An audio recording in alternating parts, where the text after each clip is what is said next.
चांगल्याच मोठ्या साईजचा। परत एकदा स्वागत आहे सर्वांचं आपल्याच यूट्यूब चॅनलमध्ये। आज आपण आलो आहे चिंचोली सांगळे गावात, तालुका लोणार, जिल्हा बुलढाणा। पीना जाधव आहेत, ह्यांच्या शेतातल्या विहिरीवर, ह्यांच्या शेतातल्या विहिरीमध्ये यांना 2 साप पडलेले दिसलेले आहेत। त्या सापांना विहिरीतून बाहेर काढण्यासाठी आपण आलेलो आहोत। फोटो त्यांनी पाठवला होता सापाचा, पण फोटोत तर काही ओळखू येत नव्हता। आता प्रत्यक्षात बघितल्यावरच कळेल साप कोणते आहेत ते।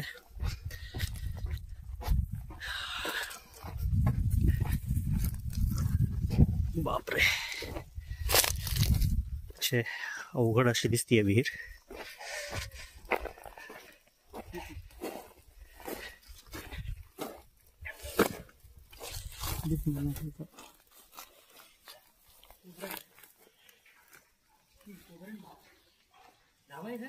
एक तर धामण दिसतीये, दुसरा कुठे अजून? तिथंच आहे दोन्ही बाजू। उतरणं भयानक अवघड आहे राव। नसतं नाही, लय भयानक, त्यामुळेच मी म्हटलं काय। आता तुम्हाला व्हिडिओत तर मी दाखवू शकत नाही साप, त्या साईडने बघूयात। विहिरीत पाणी नसल्यामुळे खाली विहिरीत उतरून काढावं लागणार आहे यांना। दादा हो, त्याच्यात ती पांढरी पिशवी ती घ्या। आमचे सहकारी सर्पमित्र कमलेश आगरकर खाली विहिरीत उतरत आहेत।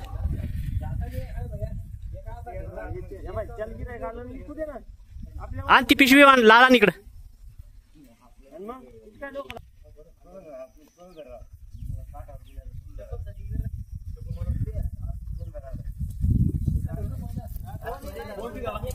दोन्ही राहू दे हातात।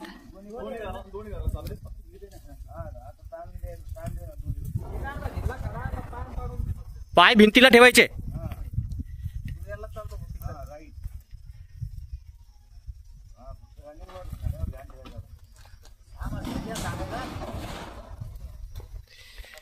दगडही पडतात थोडे खाली, पण हेल्मेट घातलेलं असल्यामुळे दगडाचा काही प्रॉब्लेम येणार नाही अशी आशा बाळगूयात।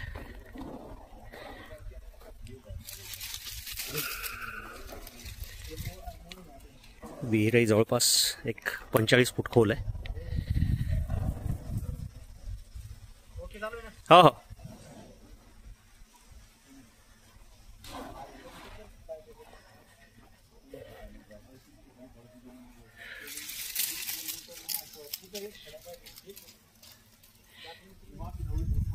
बहुतेक ॲक्च्युअल रेस्क्यू यामध्ये दिसणार नाही।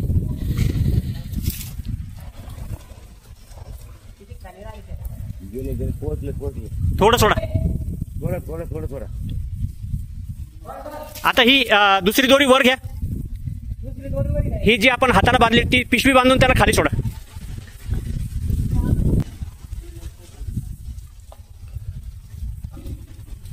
पिशवी पण सोडली आहे खाली।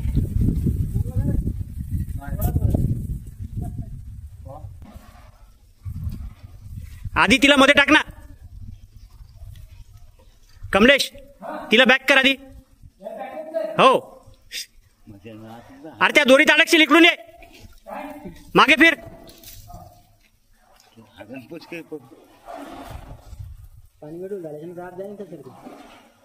पाणी जास्त हलू नको, नाही दुसरा साप सापडणार नाही लवकर।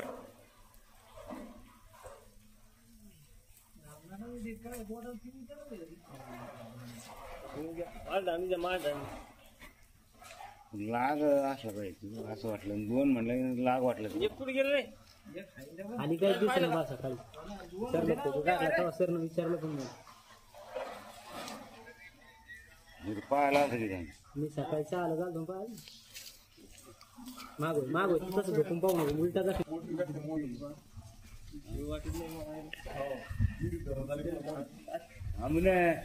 तिकडे काय तुम्हाला वर आल्यावर पाहा ना। दुसराही धामण निघालाय, चांगल्याच मोठ्या साईजचे।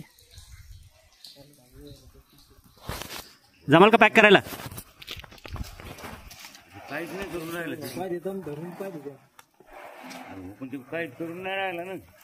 हा काहीच करत नाही काय आणि काही. काही नाही करत आपल्यासारखं संडास नाही सोसायटी गुंडाळी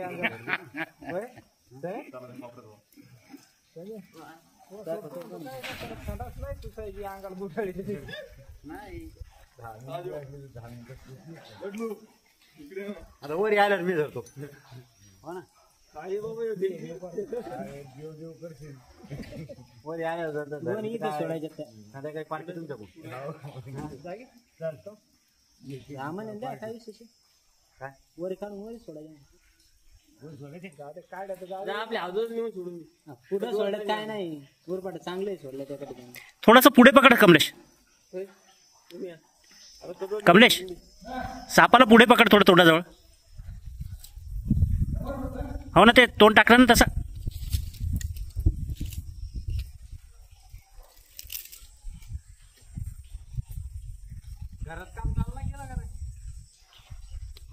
ते पिशवीचं तोंडही बंद होत आहे. सापाला पुढे पकड थोडस. घे अजून पुढे. कड्याचं घर करूच नका एक वर्ष मी अडवाणी करू नका मरणाचा कड्याचं घर जात माळ येऊन शिल्या पिऊन दोन रूम आहे म्हणजे ते माळ तसं ठेवलं काय ती माळ नवं माळ ठोकायचं कडेवर माळ होत बाबा झाले दोन्ही साप पॅक. काय घरी गेले बोट चल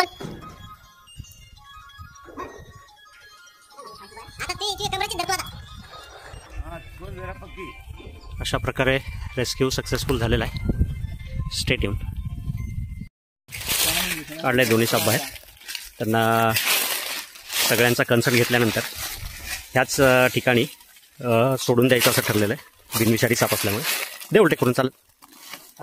हो पकडायचं नाही सर नाही जाऊ दे कशाला पकडतो. चांगल्याच मोठ्या साईजचा एक गेलाय. काढ दुसरा.